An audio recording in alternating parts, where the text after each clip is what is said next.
Bonjour, il y a quelque temps je vous ai présenté l'ouverture de boîte d'un MS, un mobile suit marin de Xeon, un mobile suit au design moderne que l'on doit à l'OEV 0080 War in the Pocket.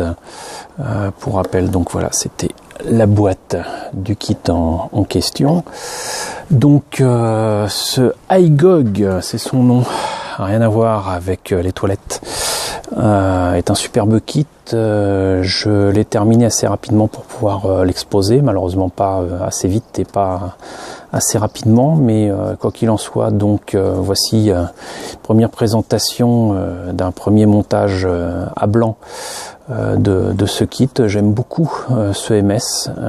C'est un, comment dirais-je, vraiment une réinterprétation vraiment très très sympathique des designs des mobile suits de Xeon par rapport à la série de 0079.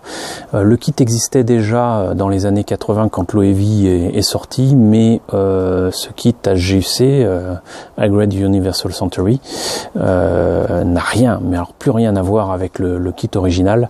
Il est beaucoup plus articulé, il a beaucoup plus de fonctions, il est juste superbe, quoi. Bon, là évidemment je viens de perdre une griffe parce que sinon c'est pas drôle, mais vous voyez, ça se remet tranquillement. Et pourquoi ça s'enlève? Tout simplement parce que ce bras a quelques pièces, notamment pour les griffes, qui doivent s'enlever et qui permettent de mettre ces espèces de flotteurs qui se mettent en fait sur les bras et qui permettent donc de faire comment dirais-je, de le présenter, ce MS, sous forme de sous-marin, voilà, en train de nager.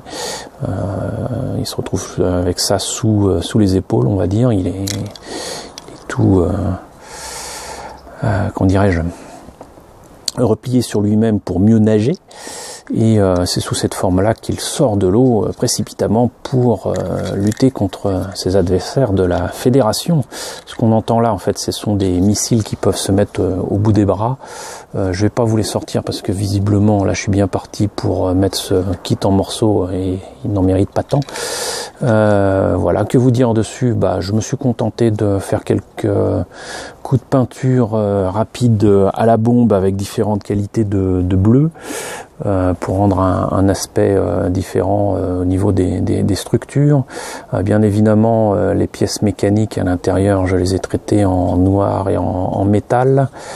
Il y a quand même pas mal de petits détails que j'ai pu prendre avec notamment les entrées d'air ou les réacteurs ou quoi. Ici avec d'abord de l'argent, peut-être un petit peu de doré, de cuivre et du vernis coloré rouge ici pour ces détails-là. L'œil est en pièce transparente rouge, ce qui fait qu'on peut éventuellement l'éclairer de l'intérieur si on veut. Les bras sont entièrement articulés sur chaque segment. L'arrière là peut s'enlever tranquillement, on n'est pas obligé de le laisser. Pareil pour les réacteurs ici, des différentes qualités de couleurs métalliques. Une première patine faite pour, comment dirais-je, la rouille ou l'huile qui pourrait couler ici et là de ces pièces. Et on obtient quand même quelque chose d'assez sympa. Voilà, encore une fois, du HGUC de qualité que je ne saurais trop conseiller et qui est un objet, un mobile suit vraiment emblématique avec le camphor de la série d'OEV, donc War in the Pocket, que malheureusement pour l'instant nous ne connaissons pas en France. Voilà.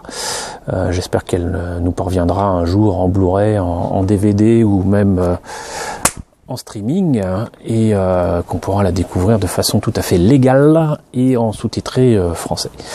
Voilà, c'était la petite présentation rapide de ce iGog avant que la nuit ne tombe. J'espère que cette présentation vous aura plu malgré quelques petits incidents et je vous dis à très bientôt pour la présentation de nouvelles maquettes et de nouveaux gunpla.